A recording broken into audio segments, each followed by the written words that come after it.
در دهه زرکرون جامعات دهات به نام میرزاعلی وایس فینویه واسه ساختمان مکتب نوی زمانوی با صورت ادامه دارد. بعد انجام بالاپوش این بنا ساختمانچیان با بند و بست قبرهای گرمیدهی شروع نمودند. سیستم گرمیدهی مکتب را متخصصان از شهر خوجند می‌سازند. تامین سیمخونه‌ها با گرمی در فصل سرما از صفت کار ساختمانچیان امروز وابستگی کلان دارد. هر یک نقطه پیوست شده را آنها سنجیده می‌بینند. قبرهای گرمیدهی از بالاخانه به همه سیمخونه‌ها و حجره‌های کاری کشیده می‌شوند.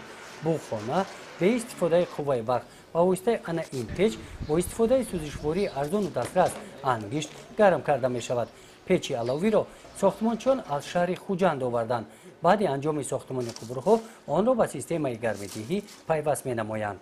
چغل که از رفتی شما دیده ایستاده در مکتب رقم 65 دهه زرکرون نوحیه واسه ساختمان مکتب رقم 65 رفته ایستاده است از طرف صاحبکار محلی قاسم نظر.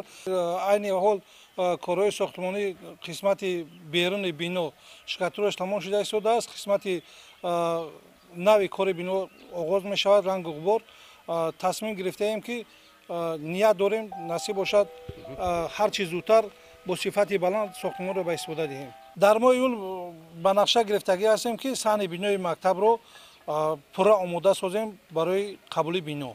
در دهه زرکرون این بینای مکتب از دو آشیانه عبارت بوده. در 14 سیمخانه 700 نفر خوانندگان در دو بست به تحصیل فرا گرفته می شوند. با گشوده شدن این مکتب در دهه زرکرون شماره مکتب‌های ناحیه یک عدد زیاد گردیده به 73 عدد می رسند. گزارش خواجه نظریف خدای نظر ظهورов از ناحیه واسه برای برنامه اطلاعاتی نوید.